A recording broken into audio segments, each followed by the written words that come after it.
For the last 3 years, you could say that my life has been pretty repetitive. I've followed a simple but effective routine to, keep myself in check. This routine began in 2015, where I was handed some pretty crappy news. Diabetes mellitus is one of the oldest diseases known to man. The presenting symptoms are as follows: excessive urination, constant thirst, increased appetite, wastage of muscles, loss of weight. This deadly paradox has been noticed since the age of the Egyptians. Yeah. Type 1 diabetes, a condition where a pretty unorganised person like me better get their act together, or else. Or else what? There is no known cure for diabetes. To stay alive, these children require at least one injection of insulin a day, every day, for the rest of their lives. How much insulin will they need? Who is going to cope with the injections? And food. What should they know about diet? There's a lot to learn. Oh yeah. So my daily routine has a few more steps than usual, and after a couple of years practice I was getting pretty used to it, but sometime this year is when things began to come unstuck. I've just found out that I've had a hypo, and that's really annoying because I carb counted, did my maths, did my sums, and I injected the right amount of insulin for my spaghetti bolognese that I had tonight, and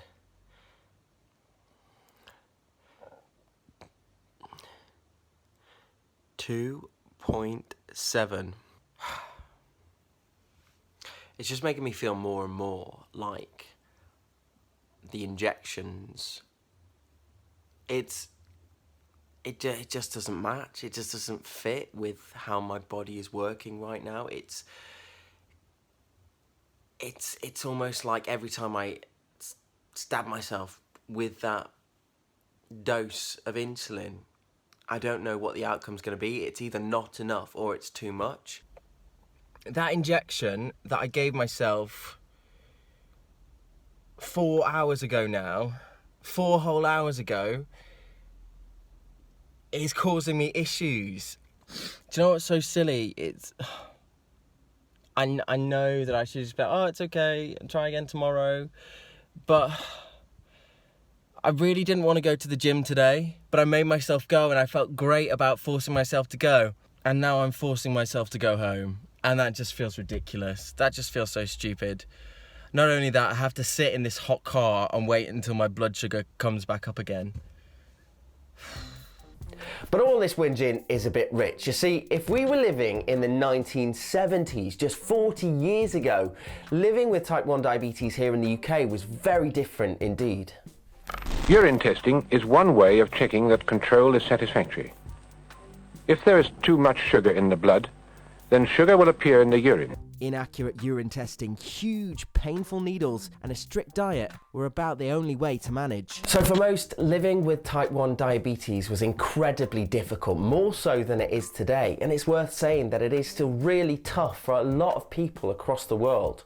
But thankfully I was born in the UK with free and ready access to healthcare, and technology has come on leaps and bounds. Nowadays people living with the condition have options and lots of technology to help them live as normal of a life as possible. So far, I've been treating my condition with MDI, multiple daily injections, at least 4 injections of 2 types of insulin, and then closely monitoring my blood sugar levels with finger prick tests. Now that's a lot of pricks. If I wasn't squeamish about needles before, I definitely am not now.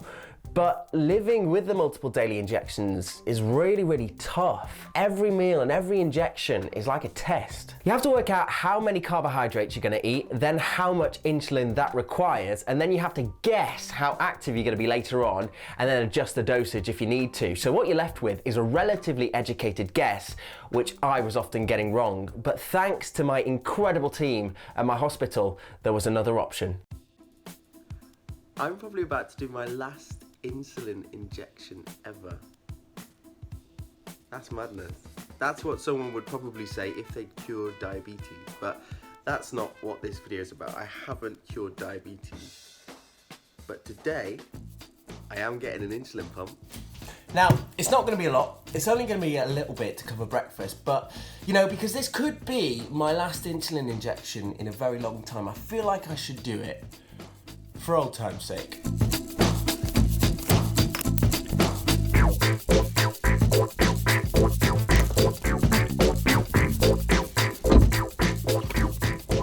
Honestly, I've been building up to this day for so long. This is the year that I really tried to get back to completely normal living, as well as going to some festivals and trying to go on holiday and that sort of thing. And this year is the year when I started to really find it quite difficult. So this year was tough. And before now, I'd really objected to the idea of having an insulin pump. I didn't want to feel attached to anything throughout the day. I thought if I had an injection, that was the most flexible thing for me. But then I attended an event where I had the chance to speak to people with type 1 diabetes. And they were all sort of my age, and they all had insulin pumps. So I started asking why. Why do you have an insulin pump? What's so good about it? Now, these people have been diabetic for much longer than me, from childhood, so, you know, they've really been through it, they've experienced it all. And they just said it's better. You get a better quality of life as long as you can put the effort in, as long as you can put the work in to count the carbs, to make sure you get the correct insulin delivery, then you're laughing. By no means is it going to make diabetes completely easy and solve all the problems, but, you know, it's a step in the right direction. So I seriously started to consider it.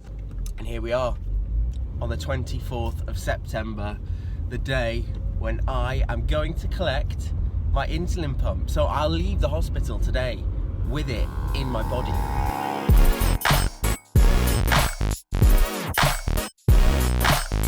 Alright, so we've made it to Weston-super-Mare, but guess which numpty forgot his wallet, so can't park in the hospital?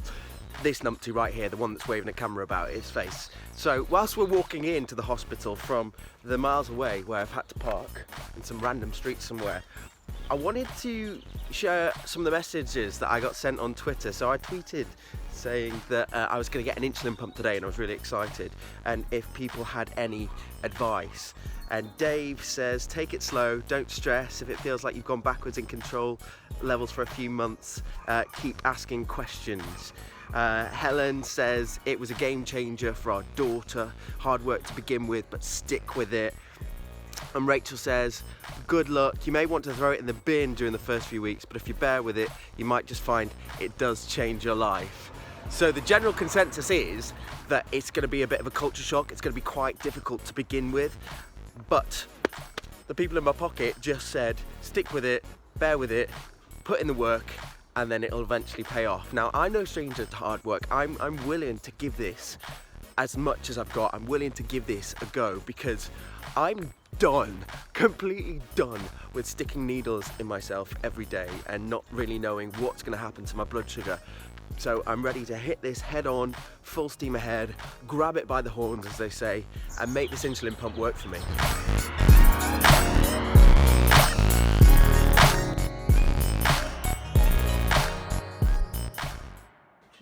Here?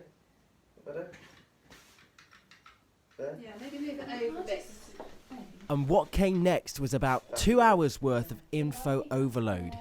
In a short space of time, I've got to learn how to use an insulin pump, a machine I'm likely to be using for the rest of my life. But first, we've got to find a perfect spot for insertion. The fattiest spots are always the best.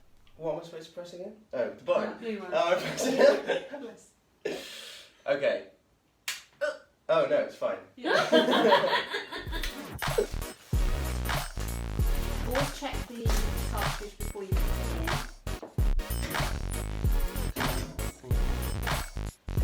That should be filling with insulin. Oh yeah, there it is, look. So put a bit of resistance on this end with the finger and then slide it on. You should hear it click. Good. Press the little button. Get used to it, Yeah, You're more aware of it there. Pager. Yeah, the 2000s when someone used to get the flip phone out.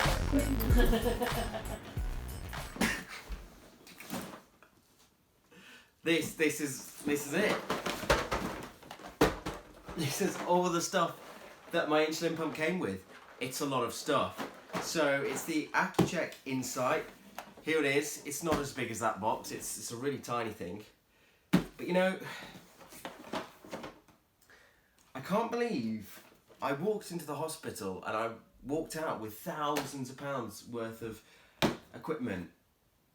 Just like that, for nothing. Thank you for calling the Roche Diabetes Care accu-chek pump care line. To improve the quality of your service, calls received or made by Roche Diabetes Care may be recorded. I was just curious, could you tell me how much, like, so just if I was just gonna buy all of this pump and everything with it with cash, how much would it be? Do you know? So if you were to buy a pump and a meter, it would be 2,500, just under 2,495. Alright, thanks a lot, bye bye. Take care, Jamie. Thanks, bye. That's a lot of money. That is a lot of money. So imagine if I wasn't a UK citizen. Imagine if I lived somewhere else that didn't have the same access to technology like we do in the UK.